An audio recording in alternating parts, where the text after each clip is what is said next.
all know, Montgomery County has always been in the forefront of standing for equality for the LGBT community. In 2012, Maryland was the first jurisdiction in the country to legalize marriage equality through popular vote. Montgomery County was one of the first places in the nation to extend health and insurance benefits to same-sex domestic partners of county employees. The first bill I sponsored on the council was to make sure county contractors did the same. Montgomery County's strength comes from its diversity and progressive values. That's why it is important that our tax dollars are not used in states that discriminate against individuals who are lesbian, gay, bisexual, or transgender. We should not be supporting jurisdictions that perpetuate hate, fear, and bigotry. Although marriage equality is now the law of the land, some jurisdictions have responded by passing legislation enabling and encouraging discrimination. Mississippi's law allows people with religious objections to deny services to the LGBT community.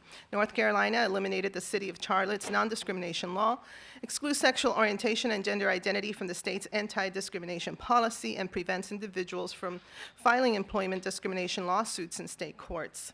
I'm pleased to introduce this resolution as a symbol of solidarity with those who continue fighting for equality. By taking the stand, we are joining many other jurisdictions, including Washington, D.C., San Francisco, Cincinnati, Columbus, Providence, New York, Tampa, Portland, Atlanta, and more. I'm confident County Executive Leggett will embrace this resolution and ban all non-essential work-related travel to North Carolina and Mississippi. And I should also add that even though here in Montgomery County we have very strong values, we are still not immune, as we have experienced 2 murders of transgender individuals in the last year. And so we have to be vigilant, and we have to stand up and say no to hate and bigotry. Thank you. Thank you very much for those comments. Councilmember Navarro, I will note that that's a resolution signed on to by all members of the County Council, signifying our absolute commitment to those principles, and I appreciate your bringing that forward.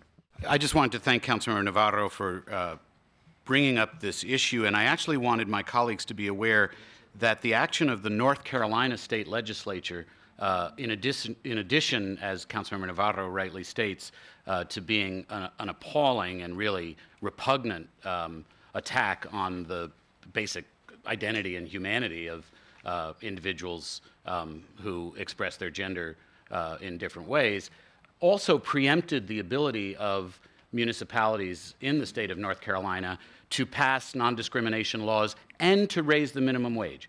And what we're seeing in a very organized attempt in state legislatures around the country, including in Annapolis, is efforts by commercial interests, by the right wing, and by the American Legislative Exchange Council, ALEC, to persuade state legislatures to preempt progressive legislation, whether it's in the area of human rights, whether it's in the area of economics, or whether it's in the area of the environment, progressive legislation at the local level.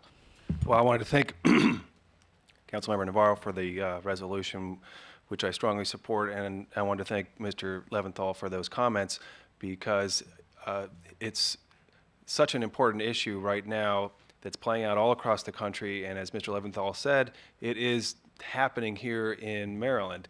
And while we were successful in grandfathering in Montgomery County to the sick leave state legislation, other counties are preempted, and that is really distressing. It sets a really terrible precedent. If the Democrats in the Montgomery County delegation, don't hold firm, and if the Democrats in the state delegation, in the statewide legislature, don't hold firm on preemption, then it's going to close the door on some of the really most progressive legislation that's happening at the state level. We're seeing that now with the paid family leave legislation that was introduced at the state level, which is a decent bill. However, it has a clause that would prevent the county, Montgomery County or any other county, from passing any bill relating to family leave legislation. That comes right out of the right-wing playbook. So, we need to be vigilant here, and we need to begin communicating with our counterparts in the state legislature that we expect them to hold firm on this kind of issue.